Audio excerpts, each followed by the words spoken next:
Namaste everyone and welcome to Supercrat Scat. Today we'll be discussing the memory-based questions for the slot 2 of the CMAT 2024 question paper. So let's straight away start the discussion with the first part on QA. QA का अगर first question देखें तो it says an ice cream completely filled in the cylinder. Standard question volumes equate करना है जितने number of cones की हम बात करेंगे.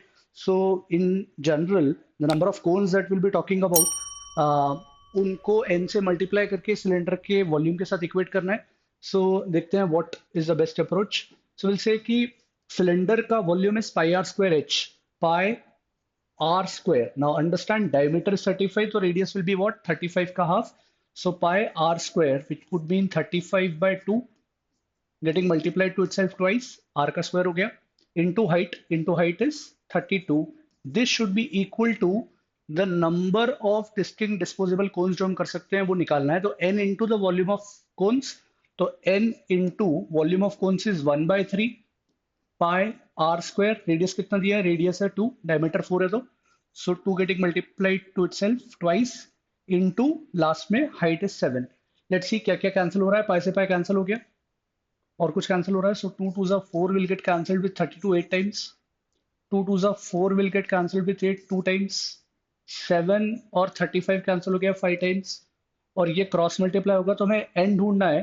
n की वैल्यू आ जाएगी 35 into 3 into 10. 35 into 3 into 10. So 35 3 is 1050 becomes our answer, choice C. I hope this is clear. Let's look at the next question. Next question में बोला है vessel of 160 liters is filled with milk and water. 70% of milk and 30% of water is taken out of the vessel. और finally vessel vacate हुआ 55% से. अब इसे आप fundamental method से कर सकते हो कि मिल्क और वाटर ओरिजिनल कितना था 160 में से. तो आप x मान सकते हो, मिल्क को वाटर को मान सकते हो. 160 माइनस x कुछ परसेंटेज 70% निकालोगे, 30% निकालोगे, जो रिमेनिंग बचेगा 58% है. x लेकर सॉल्व कर सकते हैं. Another way could be to use options कि ऑप्शन ए वैल्यू पुट करके देखी और जस्टिफाई करा कि 55% विकेट हो रहा है क्या. Let's think of a very interesting way जहां हम एलिगेशन का यूज करके इस क्वेश्चन को ट्राई करते हैं कि 70% हम इवैक्यूएशन कर रहे हैं एक पार्ट का, 30% इवैक्यूएशन कर रहे हैं दूसरे पार्ट का और ओवरऑल इवैक्यूएशन हो रहा है 55% का. सो आई एम सेइंग मिल्क के तरफ से जो कंट्रीब्यूशन आ रहा है वो 75% इवैक्यूएशन का आ रहा है, वाटर की तरफ से 30% का आ रहा है और इनका combined evacuation is 55%. Think of it as two mixtures getting mixed to give a desired percentage. अब इसका अगर हम रेशियो ले लें so this becomes 25, this becomes 15. और अगर इसका सिंप्लीफाइड रेशियो लें तो 5:3 आता है, विच मीन्स मिल्क का इवैक्यूएशन और वाटर का evacuation has to be in the ratio of 5:3. और टोटल क्वांटिटी मतलब अवेलेबल जो ओरिजिनल मिक्सचर था वो था 8. तो 8 अगर करस्पॉन्ड कर रहा है 160 लीटर को तो मल्टीप्लीकेशन फैक्टर कितने का जाएगा? 20 का. 20 का फैक्टर यहाँ मल्टीप्लाई कर दिए तो this becomes 100, this becomes 60. You can try it through different methods. I feel this is the most convenient way to explain. So answer आ जाएगा चॉइस है, बट आप अलग अलग तरीके से चेक कर सकते हो. आंसर विल बी चॉइस है मिल्क 100 वाटर 60. बढ़ते हैं आगे. ये डेटा गलत है क्या? 2505 नहीं, 2505 गोल्ड कॉइन से मिस्टर सेठ के पास. Out of this Brij sells 30, Parab donates 30 and Mohan loses 25 coins. और बाद में उनके पास जो रेशो आता है वो आता है 46, 41 और 34 का. तो हम स्टार्ट ही यहां से कर सकते हैं कि जब बाद में इनके पास रेशो बचा है, which are the 3 people? Brij, Purab and Mohan. इनके पास बाद में जो कॉइन्स बचे उनका रेशियो है 46, 41 और 34. करेक्ट, ये इनका रेशियो है. अब इनका अगर टोटल करें कॉइन्स का तो टोटल रेशियो कितना आ जाएगा? 46 एंड 41, 87, 87 और 34 इज 121. तो ये टोटल 121 आ गया. अब बिकॉज इन्होंने 30 और 30, 60 और 25, 85 कॉइन्स तो दे दिए हैं, तो अब इनके पास जो टोटल कॉइन्स बचेंगे वो 2505 माइनस 85 बचेंगे, which will be what 2420. So this 121 corresponds to 2420. I hope this is clear. तो 121 में क्या फैक्टर मल्टीप्लाई करेंगे? 20 का, ताकि आ जाए. अब हमें पूछे how many coins did P have. तो पी के लिए इसमें करस्पॉन्डिंग मल्टीप्लिकेशन फैक्टर आ जाएगा 41 2 82 और ये 0. तो 820 तो उसके पास थे, बट ओरिजिनली कितने रिसीव करे ये पूछा है. ओरिजिनली में पी ने 30 डोनेट कर दिए थे, तो 30 डोनेट वाले भी ओरिजिनली इसके रिसीव का पार्ट रहे होंगे. तो आंसर आ जाएगा 850, choice D. Let's look at the next question. Standard comparison का क्वेश्चन है, you can solve it in multiple ways. इतना टाइम सीमेट एग्जाम में रहता है कि आप actually let's say percentage value 17/36 करना है प्रॉफिट परसेंट के लिए, 17/36 इंटू 100 एक्चुअली मल्टीप्लाई डिवाइड करके निकाल लो, you will be easily able to find correct answer as choice B. आगे बढ़ते हैं। Two numbers which are greater than 21 and their LCM and HCF are 3003 and 21 respectively. अगर HCF 21 है तो fundamental तरीके से हम दो नंबर्स जो भी हम लेके चल रहे हैं, let's say the number first is A, second number is B, तो हम पहले नंबर को 21x मान सकते हैं, दूसरे नंबर को 21y मान सकते हैं। LCM HCF की property LCM into HCF is equal to product of two numbers, तो LCM into HCF this product should be equal to the product of two numbers, LCM HCF product of two numbers कर दिया already हमने, this should be equal to product of LCM into HCF 3003 and 21। Simplify करें तो 21 से 21 cancel हो गया, 21xy is equal to 3003। 3003 का factorisation कर सकते हैं 3 इंटू 1001। रिमेंबर 1001 बहुत फ्रीक्वेंटली आता है प्रैक्टिस में, 7 11 13 इन तीन नंबर्स का प्रोडक्ट है।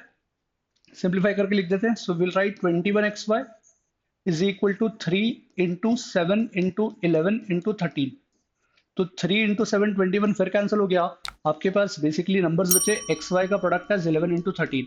अब क्वेश्चन में एग्जाम में एक्चुअल एग्जाम में गिवन था कि two numbers which are greater than 21, और जब हम 21x 21y मान रहे हैं तो x और y की वैल्यू 1 नहीं हो सकती, क्योंकि अगर x 1 हो गया तो ये 21 हो जाएगा, ग्रेटर देन 21 बोला है, मतलब x और y को 11 और 13 में से ही कुछ होना पड़ेगा, इंटरचेंज हो सकते हैं, but we know for sure therefore that the two numbers are 21x which translates to 21 into 11 which is what 231। तो ये हमारा लेट्स अज्यूम a आ गया। और सिमिलरली b वाला जो नंबर है वो कितना है हमारा, b वाला is 21y where y is what, y is 13, तो 21 into 13, 21 into 13 कितना होगा, so easier way will be 13 into 20 कर लो which is 260 plus 13 273। अब 273 और 231 इनका टोटल करना है, तो you'll get एंड में 4, यहाँ पर 7 और 3 10 का 0 कैरी का 1 504, choice A that becomes your answer. Next question, 3 men 18 women together take 2 days। तो इसे ऐसे सॉल्व कर सकते हैं, 3m प्लस 18 वुमेन तो 18w टुगेदर टेक 2 days, तो फैक्टर ऑफ 2 मल्टीप्लाई हो गया to complete a work. This same work is done by whom? We need to find how many days will 9 women alone take if 6 men completed the work in 3 days। 6 men completed the work in 3 days।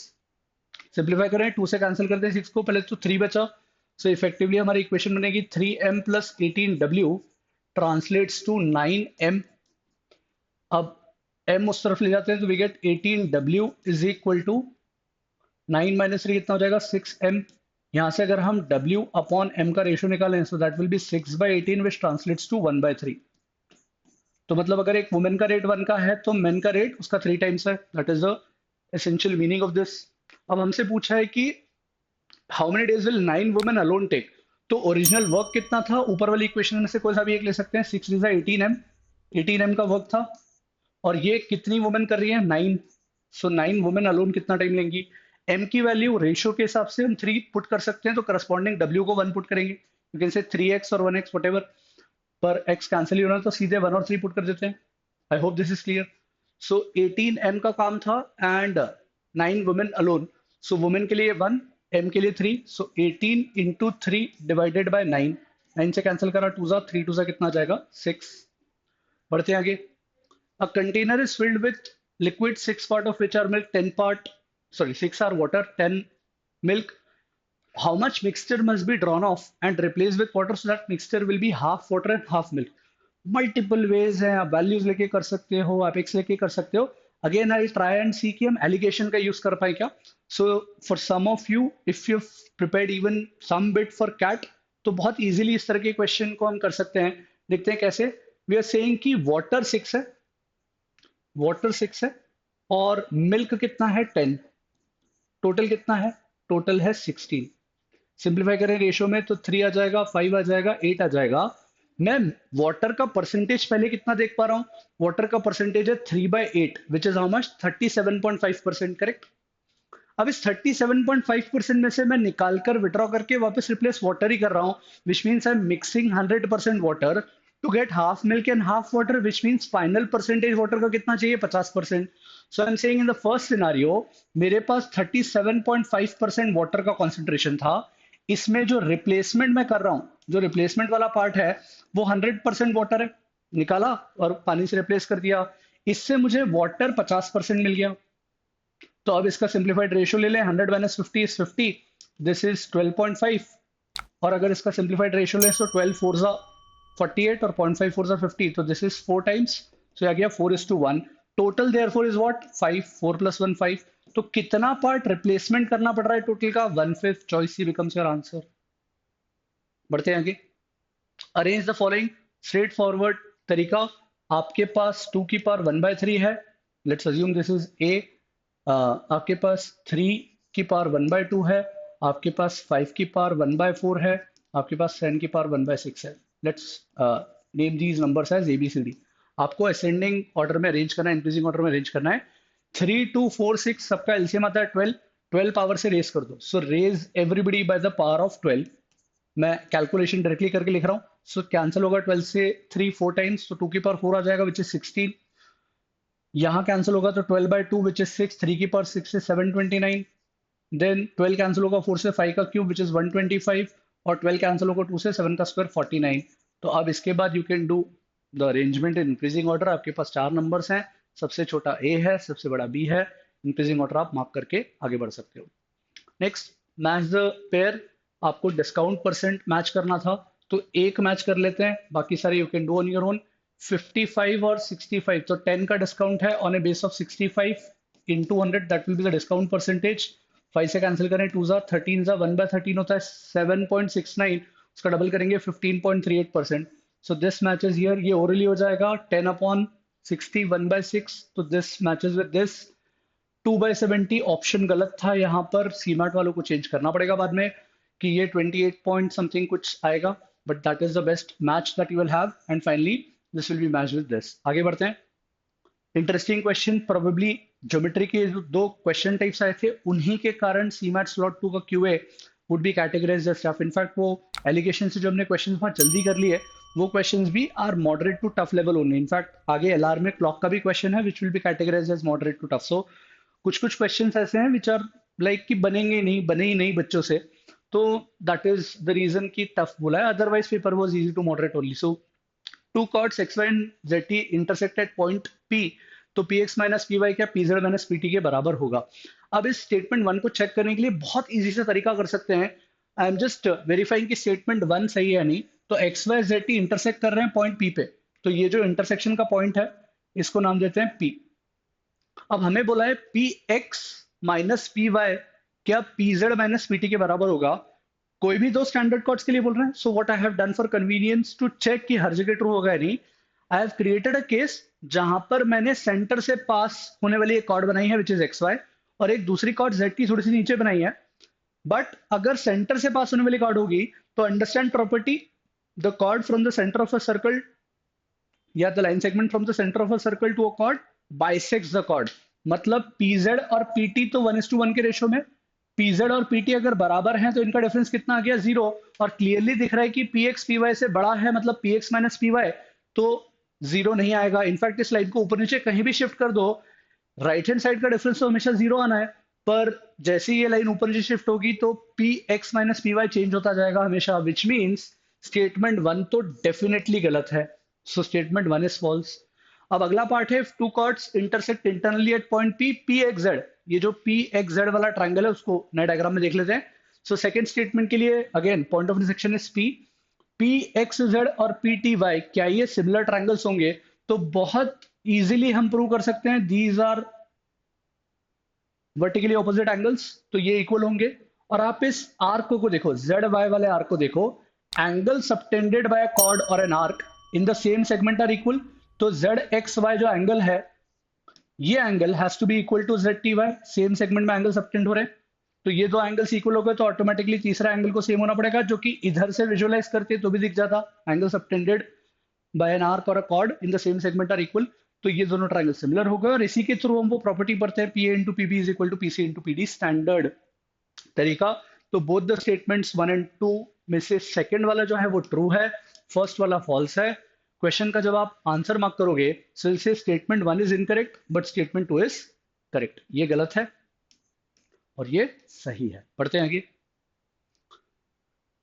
Probability का standard question, क्या probability है कि player hits the bottle है, तो 1 में से subtract कर देंगे कि ये 0.1, 1 में से पहले इनको सब्ट्रैक्ट करें तो 1 minus 0.1 is 0.9, then 1 minus 0.2 is 0.8, then 1 minus 0.35 is 0.65 और 1 minus 0.45 is 0.55। इनको सॉल्व करोगे गेट योर आंसर है 0.742। इसमें भी आप एक नेक्स्ट लेवल का शॉर्टकट लगाना हो तो लगा सकते हो कि इन सबको मल्टीप्लाई करोगे तो एंड में 2 डिजिट जीरो आएंगे और उसके बाद जो नॉन जीरो डिजिट आएगा उसका बस यूनिट प्लेस का वैल्यू देख लो तो that will come out to be 4। तो 1 माइनस 4 जब करोगे तो लास्ट डिजिट विल बी 6, तो आंसर सी आ जाएगा। पर ठीक है, इतना ज्यादा करने की जरूरत नहीं, बहुत टाइम रहता है सीमैट में, तो आप अलग अलग तरीके से मल्टीप्लाई करके चेक कर सकते हो, इतना टाइम है। Glass jar contains 1 red 3 green 2 blue 4 yellow, total कितनी मार्बल्स हो गई? 4 2 6 10 मार्बल्स हैं। अब मैच करना है येलो मार्बल की प्रोबेबिलिटी, तो 4/10 आ जाएगी। ऐसे ही आप बाकी सारे कर सकते हो। आगे बढ़ते हैं। स्ट्रेट लाइन की इक्वेशंस हैं दो, और स्ट्रेट लाइन की इक्वेशंस में क्लियरली अगर स्ट्रेट लाइंस पैरेलल है तो पैरेलल का मतलब कि वो कभी इंटरसेक्ट नहीं करेंगी, कभी इंटरसेक्ट नहीं करेंगी तो उनके बीच में कोई सोल्यूशन नहीं आएगा common value. So 1 is correct. Coincident if it has finite लिखा था, अगर ये इनफाइनाइट होता तो सही होता। कोइंसिडेंट में इनफाइनाइट आते हैं, यहाँ फाइनाइट नहीं हो सकते। इंटरसेक्टिंग में 2 सॉल्यूशन होंगे, नहीं, इंटरसेक्टिंग में एक ही सॉल्यूशन होगा। तो first is correct, fourth is correct which is A and D only, तो चॉइस आ जाएगा C. Next question, 10 station standard question. कितने टिकट्स प्रिंट करने पड़ेंगे? कितने टिकट्स प्रिंट करने पड़ेंगे? तो आपको 2 स्टेशन के बीच की जर्नी करनी है। पहला स्टेशन आप 10 वेज में से कहीं से भी कोई सा भी सिलेक्ट कर सकते हो और दूसरा स्टेशन बचे हुए 9 में से कोई भी सिलेक्ट कर सकते हो। Fundamental rule of multiplication, 10 9s are 90 answer. Which two figures will have same diameter? Ideally यहाँ अप्रोक्सीमेटली वर्ड होना चाहिए था। अगेन सीमैट ने बहुत कैजुअल तरीके से क्वेश्चन बना दिया और आंसर मार्क कर देंगे और आगे बढ़ जाएंगे। द करेक्ट आंसर ऑब्वियसली जब आप निकालोगे तो circle with diameter 14 and rectangle with ये आ जाएगा, बिकॉज 14 11 होता है 154। आप इसको सॉल्व करोगे तो भी अप्रोक्सीमेटली 154 आएगा। Why am I saying approximately 54? Because circle का जब हम एरिया बोलते हैं तो it includes pi which is an irrational number which is not equal to 22/7, but to make sure कि इस क्वेश्चन का आंसर मार्क हो पाए will say A and C answer है। we are assuming approximating, जो कि क्वेश्चन में नहीं लिखा था, तो अगेन क्वेश्चन में गलती है। Ideally none of the options match, but approximation के हिसाब से चले तो A और C मैच कर जाएगा। आगे बढ़ते हैं। ये प्रोबेबली डिफिकल्ट क्वेश्चन था, स्टैंडर्ड प्रूफ की जरूरत है, जिसका फंडामेंटल अच्छा है ज्योमेट्री का वो शायद कर पाएंगे। So perimeter of a triangle is greater than sum of its 3 medians. ये तो शायद कॉमन सेंस से भी आप सोच सकते हो कि मीडियंस ट्रायंगल के अंदर बन रहे हैं। All the medians will always intersect inside the triangle, all the medians necessarily have to be inside the triangle. तो एक ट्रायंगल के फॉर्मेशन के अंदर अगर आप 3 लाइन सेगमेंट्स ड्रॉ कर रहे हो तो उनका sum total has to be less than the outer boundary के साइड्स, वैसा सोच सकते हो। और सेकंड वाला ट्रायंगल इनइक्वालिटी प्रॉपर्टी को यूज करके हम सोच सकते हैं। तो एक बार क्विकली चेक करते हैं। सेकंड स्टेटमेंट को मैं पहले स्टार्ट कर रहा हूं। In any triangle ABC if D is any point on BC, तो अगर हम ए बी सी ट्रायंगल ये ले लेते हैं और D is any point on BC है, तो हमें चेक करना है कि A B B C A C का सम ग्रेटर देन 2AD है क्या। अब इसको बहुत स्ट्रेट फॉरवर्ड तरीके से हम ऐसे चेक कर सकते हैं कि हम ट्रायंगल इनइक्वालिटी लगाते हैं। What is triangle inequality?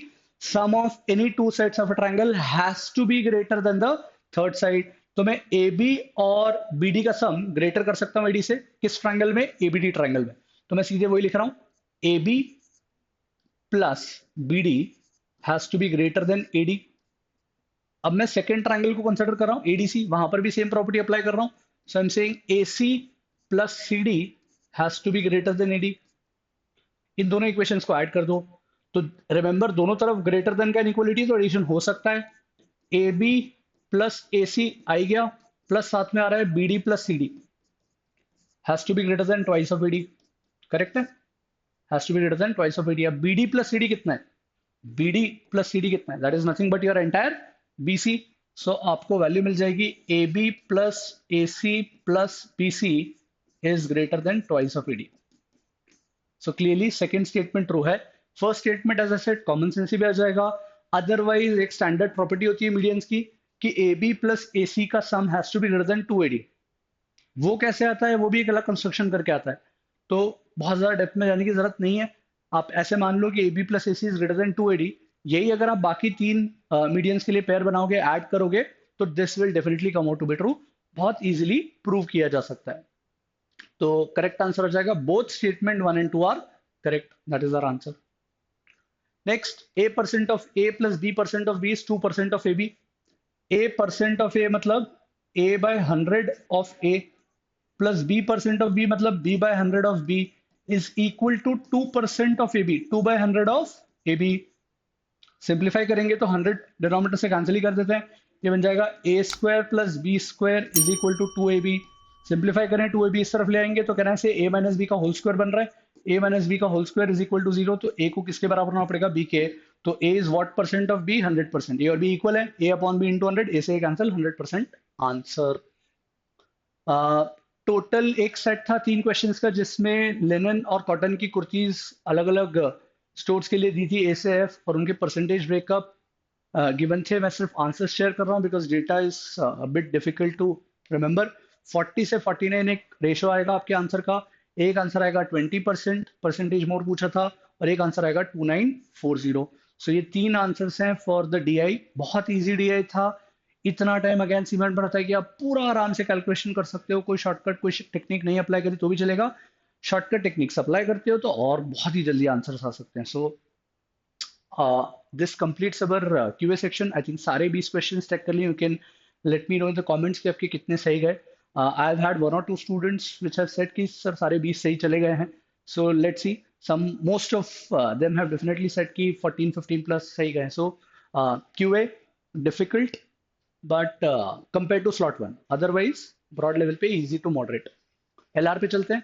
LR में सिलोजिज्म्स का स्टैंडर्ड क्वेश्चन, इसको डायरेक्टली ऐसे सोच सकते थे कि all needles are threads, all threads are boxes. तो यहां से आ जाएगा ऑल नीडल्स आर बॉक्सेस।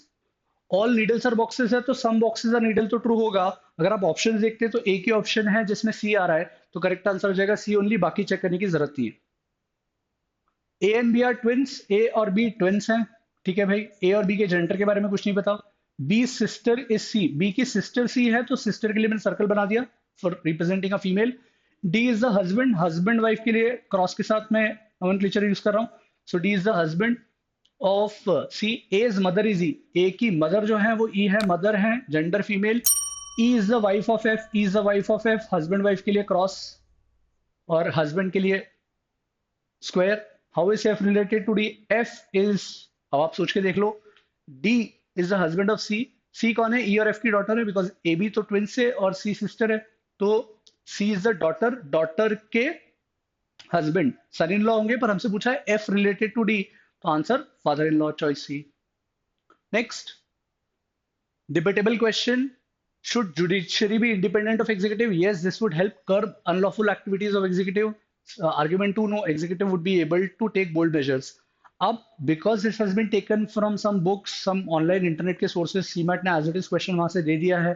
हो सकता है वो online sources ने भी original किसी और source से, मतलब there is no way to blame anyone here. Content इतना ज्यादा widespread हर जगह similar content है कि it's after so many years now it's difficult to say कि original source क्या था। वो एक अलग कहानी हो जाएगी। बट बहुत सारी जगह पे इनके आंसर्स ऐसे दिए होंगे कि one argument is strong, but इसमें बहुत सारे assumptions है। इट एसेंशियली मीन्स कि जुडिशरी जब तक इंडिपेंडेंट है तभी अनलॉफुल एक्टिविटीज नहीं होंगी, अदर इंडिपेंडेंट कर दिया तो अनलॉफुल होंगी ही, which is not always the case. So जो ऑनलाइन सोर्सेज हैं जहां से ये पिक किया गया है वहां पे आंसर तो only argument one is strong दिया हुआ है। I am not very convinced, but then let's see what CMAT does. So my opinion, none of the two arguments are strong. Neither are strong, ऐसा मुझे लगता है, because uh, this would help curb unlawful activities of executive would mean कर्ब कैसे होंगी, शायद judgement के बारे में हम बाद में कुछ बोल सकते थे, पर इंडिपेंडेंट होने से अनलॉफुल एक्टिविटीज एग्जीक्यूटिव कर विदाउट उसके भी कर सकते हैं। उसके साथ भी आई मीन डिबेटेबल है, this has less relevance to making it independent. In a row of girls facing north, Radhika is 10 to the left of Purnima, is 21st. आप स्टैंडर्ड डायग्राम बनाओगे, you'll be able to get your answer. Answer आ जाएगा C 43. Categorized as moderate question बन जाएगा आराम से. Clock is, this is a slightly more difficult question. Clock is set right at 10 AM, clock gains 10 minutes in a day. अब इसको ऐसे सोच सकते हैं कि एक इनकरेक्ट क्लॉक है आपके पास, इनकरेक्ट क्लॉक, और एक करेक्ट क्लॉक है। इनकरेक्ट क्लॉक 10 मिनट गेन कर लेती है, तो एक पूरे दिन में कितने मिनट्स होते हैं, क्योंकि मिनट्स 10 गेन करिए तो मिनट्स में कन्वर्जन करते हैं, तो एक दिन में 24 घंटे, 24 घंटे इंटू 60, 24 6 144 जीरो लगा देते हैं। तो करेक्ट क्लॉक तो 1440, एक दिन में 1440 मिनट्स है। पर इनकरेक्ट क्लॉक क्या कर रही है, incorrect clock 1450, 10 minute extra cover कर रही है। तो आप स्पीड मेजर करना, गलत वाली क्लॉक 1450 मूव कर रही है, करेक्ट वाली क्लॉक 1440 मूव कर रही है। इतना समझ में आ गया? अगर ये क्लियर है तो अब ये बोल रहे हैं कि what will be the correct time when the clock indicates 3 PM the next day. तो गलत वाली क्लॉक है वो 3 बजा रही है। गलत वाली क्लॉक सुबह 10 बजे से एक दिन के अगले दिन के 3 बजे तक 24 और 5 29 घंटे ट्रेवल करेगी। 29 घंटे जब इनकरेक्ट वाली क्लॉक का मूवमेंट होगा, तो करेक्ट वाली क्लॉक का मूवमेंट कितना होगा वो निकालना है। सो 29 घंटे इज 29 इंटू 60। सो अगर इनकरेक्ट क्लॉक और करेक्ट क्लॉक का ये रेशो है, सो मैं ये जानना चाह रहा हूं कि इनकरेक्ट क्लॉक जब 29 इंटू 60 कवर करेगी, तो करेक्ट क्लॉक कितना कवर करेगी। यूनिटरी मेथड अप्लाई करें। सो 1450 के लिए 1440, 1 के लिए 1440 बाय 1450, 29 इंटू 60 के लिए कितना। सो सिंपली मैं करूंगा 29 इंटू 60 के लिए 1440 डिवाइडेड बाय 1450। सिंप्लीफाई करें, जीरो से जीरो कैंसिल हुआ, 29 5 145 होता है, 5 से कैंसिल करें 12 जा। अब इसका कैलकुलेशन भी इजी है, दिस इज 12 की पावर 1, दिस इज 12 का स्क्वायर, मतलब 12 का क्यूब। आई होप 12 का क्यूब याद होगा, विच इज 1728, 1728। तो 1728 is the movement done by the correct clock. अब आप सुबह 10 बजे से 1728 मिनट आगे निकाल लो, तो आप 60 से डिवीजन कर सकते हो 1728 का। 60 2 जा 120 हो पाएगा, बस बचेगा 52, 52 के बाद 528।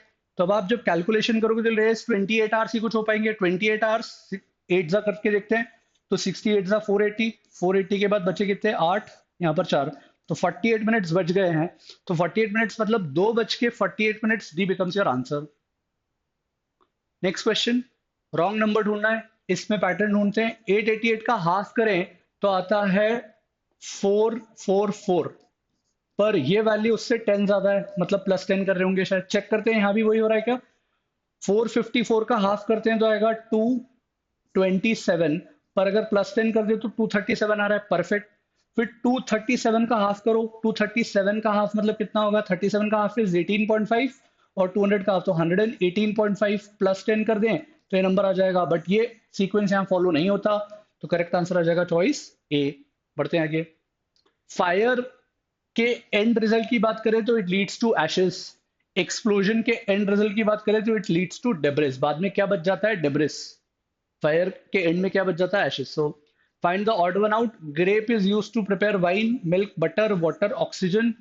Odd one out is death is not used to prepare disease. Rain is coded as 66, तो इनके आप कॉम्प्लीमेंट्री पेयर, मतलब रेन का जो ऑपोजिट है उसका करस्पॉन्डिंग न्यूमरिक नंबर लोगे। तो अगर हम रेन 18 होता है, या फिर ऐसे भी सोच सकते हो कि ऑपोजिट जब टोटल करते हैं तो 27 होते हैं, तो आप ऐसा सोच सकते हो कि 27 माइनस आर की जो पोजीशन है, 27 माइनस आर की पोजीशन इज 18, तो 9 आ जाएगा। या ऐसा सोच सकते हो कि आर के ऑपोजिट वाला जो लेटर आता है जब हम टू हाफ्स में डिवाइड करते हैं, तो वहां से will be able to get the answer. Answer आ जाएगा चॉइस डी 80। 8 फेब ट्यूसडे था, रिमेंबर लीप ईयर है, लीप ईयर है तो 2 और डेज का मूवमेंट बढ़ेगा आगे, तो करेक्ट आंसर हो जाएगा संडे। सॉल्व करने की जरूरत नहीं है, सीधे 1 और डे वैसे होता है हर अगले साल, मतलब आज हम 2024 की बात कर रहे हैं, today is let's say 17 of May, 17 में 2024 है, अगले साल 17 में 2025 को एक डे आगे बढ़ जाएगा। सिर्फ टुडे सैटरडे, अगले साल सेम डेट को संडे हो जाएगा, बिकॉज नॉर्मल ईयर्स में एक और डे, लीप ईयर इंक्लूड हो जाता है बीच में, 29 ऑफ फेब आ जाता है, तो 2 और डे बढ़ जाते हैं। तो संडे के बाद 2 और डे बढ़ के ट्यूसडे आ रहा है, बिकॉज बीच में लीप ईयर इंक्लूड हो रहा है। Find the missing number. Missing number के लिए क्या करना है, आप चेक करो, बीच का नंबर ढूंढना है, तो मतलब हमें इन 4 नंबर्स का यूज करना है, that is the typical logic. In 4 numbers का यूज करके 38 कैसे आएगा, तो मैं पहले डायगोनल के ऑपोजिट्स को ऐड करूं, 101 + 15 कितना हो गया, 116। जो रिमेनिंग डायगोनल से इनको ऐड करूं तो दिस बिकम्स 7 और 8 78। अब इनका डिफरेंस ले लो, तो 16 माइनस 8 8, और बचा 10 माइनस 7 3 38 आ गया। मतलब इन दोनों का एडिशन कर रहे हैं, 101 और 15 का, इन दोनों का एडिशन कर रहे हैं और उनका डिफरेंस ले ले रहे हैं। सेम चीज यहाँ करके देखो, 48 प्लस 184 करो, 34 और 56 करो, माइनस कर दो, you get your answer as choice B 142। Next, count the number of squares. Number of squares again I say कि इजी क्वेश्चन था, बिकॉज जो ऑप्शंस हैं वो ज्यादा 12 हैं, 12 काउंट करने में कोई टाइम लगता, और अगर 12 आ गए तो गारंटी भी हो जाती है कि इससे बड़ा तो नहीं आएगा, बिकॉज 12 हमने ऑब्जर्व कर लिया। तो हम छोटे 1 क्रॉस 1, अगर ये लेंथ 1 मानते हैं, ये लेंथ यूनिट 1 मानते हैं, तो 1 क्रॉस 1 के 1 2 3 4 5 6 7 8 स्क्वायर तो वैसे ही हो गए। और 8 स्क्वायर के बाद अब 2 क्रॉस 2 के मानो, तो ये 9, ये 10 और ये 11 हो गए। और बीच में अगर एक स्क्वायर के मिड पॉइंट्स को ज्वाइन करके सोचें तो वो भी एक स्क्वायर बनता है। तो ये वाला जो स्क्वायर है ये आपका 12वां स्क्वायर आ जाएगा, which has not been yet covered so far. तो total answer D 12। Again fold करके अगर क्यूब बना दिया तो क्या आंसर आएगा, क्या पॉसिबल नहीं है वो पूछा था, answer D. Ajay and Vijay are having again standard question direction sense को लेकर, कि अजय और विजय एक दूसरे को फेस करके खड़े हैं, और विजय की जो शैडो है that is falling to the right of Ajay, Ajay के राइट में, मतलब यहाँ पे शैडो फॉल हो रही है, शैडो यहाँ पे फॉल हो रही है, मतलब sun would have been, because sunrise की बात करें तो sun would have been here, sun opposite side में होगा, तो ये ईस्ट डायरेक्शन, ये ईस्ट है तो ये वेस्ट है, ईस्ट वेस्ट हमेशा याद रखना, east is to the right hand side, so this direction will be north. तो विजय किस डायरेक्शन में फेस कर रहा है, विजय फेस कर रहा है नॉर्थ डायरेक्शन में, दैट बिकम्स अवर आंसर। बढ़ते हैं आगे, ये नंबर ढूंढना है, और अगर ये नंबर ढूंढना है तो पहले ये सीक्वेंस देखते हैं कि कैसे फ्लो हो रही है। 117 को अगर 9 से डिवाइड करा तो आता है 13, दिस डिवाइडेड बाय दिस, और 13 में 8 ऐड कर दें तो 21 आ जाता है। 200 को 8 से डिवाइड करा तो कितना आ जाएगा 25, 25 में 9 ऐड करा तो कितना आ जाएगा 34, 110 को डिवाइड करा 5 से तो आ जाएगा 22, 22 में 13 ऐड करा कितना आ जाएगा 35, choice B becomes your answer. X R F UTI, आप ये सीक्वेंस ऑफ पैटर्न्स को फॉलो कर लो, X R F U T I R V M. तो एक्स यू आर को देखते हैं, X is 24, U is 21, R is 18, तो बेसिकली 24 21 18, तो अब अगला जो नंबर आएगा वो 15 वाला आएगा। 15 इज नथिंग बट ओ। अब ओ का देखिए तो ऑप्शन सी तो आंसर नहीं हो सकता क्योंकि क्यू दिया है, ए बी डी में से कुछ हो सकता है। अब सेकंड आर टी वाला देख लेते हैं, R is 18, T is 20, V should be 22, तो दो का गैप बढ़ रहा है, तो अगली बार जो आएगा वो 24 आएगा। 24 क्या होता है, 24 होता है एक्स, एक्स आ गया, एक्स आ गया मतलब ओ डब्ल्यू पी नहीं हो सकता, अब या तो ओ एक्स आ रहा है या ओ एक्स पी है। एफ की वैल्यू चेक करते हैं, एफ इज 6, आई की वैल्यू चेक करते हैं विच इज 9, और एम की वैल्यू चेक करते हैं विच इज 13। तो यहाँ पे 6 के बाद 9, 3 का गैप है, फिर 9 के बाद 13, गैप बढ़ गया 4 का हो गया, तो अब 3 4 के बाद कितने का गैप आएगा, 3 4 के बाद गैप आएगा 5 का, तो 13 और 5 कितना होता है 18, 18 क्या होता है आर, आर ऑप्शन में है तो ओ एक्स आर बिकम्स आंसर। अच्छा, अगर हम पी लेते फॉर एग्जाम्पल यहाँ पर, तो ये 16 होता तो 3 का गैप आता, तो 3 4 के बाद 3 का gap doesn't make sense, but इसमें एम्बिग्यूटी हो सकती है, कुछ लोग बोल सकते हैं कि सर ऑल्टरनेट अगर हम चलें, 3 का गैप फिर 4 का गैप फिर से 3 का गैप फिर 4 से, तो उसके लिए थोड़ा लंबा पैटर्न होना जरूरी है। But again it's CMAT, you really can not expect कि क्या होगा क्या नहीं होगा, जब आंसर की आएगी तब फाइनल पता पड़ेगा कि क्या आंसर है। मेरे हिसाब से ओ एक्स आर होना चाहिए, बट बिकॉज मैंने ओ एक्स आर लगा दिया इसलिए आई हैव दिस फीलिंग शायद एग्जाम में मुझे ऑल्टरनेट वाला क्लिक होता तो I would have felt differently. So ambiguity है, कुछ नहीं कर सकते। जीके वाले क्वेश्चंस पे चलते हैं। First country to legalize euthanasia was Netherlands, choice C. Although इसमें भी इशू होना चाहिए बिकॉज हॉलैंड और नीदरलैंड सेम कंट्री को रिप्रेजेंट करते हैं, पुराना और नया नाम की बात है बस। तो ideally question should get rejected, everybody should get marks, फायदा हो जाए सबका। एस्की में उन्होंने आर्मी गलत दे दिया था, it has to be American standard code, तो स्टेटमेंट 1 गलत है। COBOL common business oriented language, second is true, तो 1 is incorrect, statement 2 is correct. Youngest PM, Rajiv Gandhi. Indian Constitution's directive principles of state policy are taken from Ireland. Choice D. First Bharat Ratna was not given to. It was given to the first 3 people here, not given to Pandit Govind Ballabh Pant. तो D answer है। Rudyard Kipling की book का नाम Jungle Book, choice C. Blue revolution associated with fish, choice A. Bismillah Khan was associated with shehnai, choice C. Scalar quantity कौन सी नहीं है, scalar और वेक्टर ये थोड़े से साइंस स्पेसिफिक हो गए, इनको आइडियली जनरल नॉलेज की कैटेगरी में पुट करें या ना करें, अगेन क्वेश्चनेबल है, because you need to understand the difference between scalar and vector. I think 9 10 में आ जाता है तो कह सकते हैं कि जीके का पार्ट बोल सकते हैं। Force will be the answer. Force is mass into acceleration, acceleration is a vector quantity, तो फोर्स भी वेक्टर क्वांटिटी है। First national education policy was introduced in the year 1968। Arrange the following, correct answer is 23154। Then there were few questions which I will categorize as difficult because बहुत specific history based थे कि कौन से governor general की duration में या rule में कौन सी इंटरेस्टिंग पॉलिसीज इंप्लीमेंट हुई। तो रेट वाली system was implemented in the domain of Warren Hastings. Dalhousie के डोमेन में यूनिवर्सिटीज सेटअप हुई। तो इन दो का भी अगर आपको थॉट रहता तो बचे हुए ऑप्शंस ऐसे थे कि आप एलिमिनेट करके करेक्ट आंसर मार्क कर सकते थे। 22nd Commonwealth games are held in Birmingham. Statement 1 भी गलत है, स्टेटमेंट 2 भी गलत है। ABC are not fat soluble, similarly DKE water soluble. So अगर विटामिन का ये स्पेसिफिक पार्ट याद है तो कर पाते, otherwise make sense to skip such a question. इसमें भी स्टेटमेंट 1 और 2 दोनों इनकरेक्ट है। सो ये वाला प्रोबेबली इजियर था कि जैनिज्म नहीं है, बुद्धिज्म है। As far as king Ashok is concern, so Buddhism at least काफी लोगों को पता रहता है। तो स्टेटमेंट 2 गलत है तो क्लियर था। And king Ashok was not the son of Chandragupta, तो 1 भी गलत है। तो statement 1 and 2 both are incorrect. Innovation entrepreneurship section पे चलते हैं। इस स्लॉट 2 में तो इनफैक्ट आई थिंक 3 से 4 क्वेश्चन तो at least as it is same to same जो हमारी क्लासेस रही, वन शॉट रिवीजन रहा, इसके पहले इनोवेशन के जो क्वेश्चन थे वो एज इट इज आ गए। स्लॉट 1 में भी इंट्राप्रेन्योर और बाकी सारे वैसे वाले क्वेश्चन थे जो डायरेक्टली आ गए। सो लेट्स सी, कुछ क्वेश्चंस में एम्बिग्विटी का स्कोप रहेगा बिकॉज सब्जेक्टिव क्वेश्चंस हैं। along with goal setting, major concerns for growing organization are, तो I think time management is a growing concern, finding, retaining and motivating able human resources भी concern है, और performance management।